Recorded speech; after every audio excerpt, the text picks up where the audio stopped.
And while we still don't know which party will control the U.S. House, we do know the Democrats are projected to retain control of the Senate. But not with the help of North Carolina. So how did Democrats in our state fail in their latest attempt? It comes down to urban versus rural.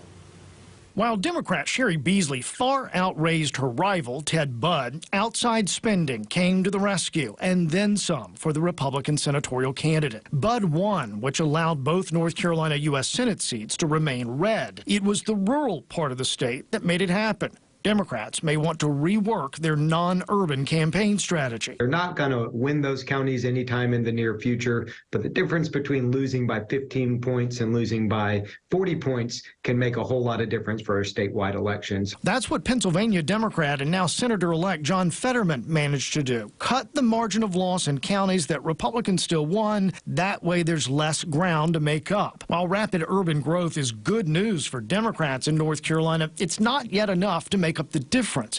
Duke professor and former chief of staff for Congressman David Price, Asher Hildebrand. Demography may be destiny for Democrats eventually, but it's happening at a slower pace than many imagined. And that means to win statewide elections in North Carolina, Democrats have to do more than just compete in the cities. They have to go out to Democratic strongholds. Young voters in other states also showed up at the polls, helping Democrats cross the finish line. But while 53% of newly registered North Carolina voters are under 35, every indication is that they didn't show up like they did elsewhere in the country. Another reason to not only rely on highly populated areas. They're becoming more diverse. That's where a lot of the population growth is, but it's not happening fast enough to offset the trends we see elsewhere in the state, with rural areas trending toward Republicans and these rapidly growing counties. And many of those rural counties will continue to grow as well as they attract new industry and commuters who want a cheaper and easier place to live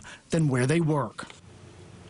And, you know, there's going to be a lot of second guessing and what can we do next with the youth vote, because it is a head scratcher. Right. They really made a huge difference, saved Democrats in many of their elections across the country. But not here. Not here in North Carolina, statewide. And how many stories did we do with, you know, So students many, yeah. rallying, getting together, going out to vote?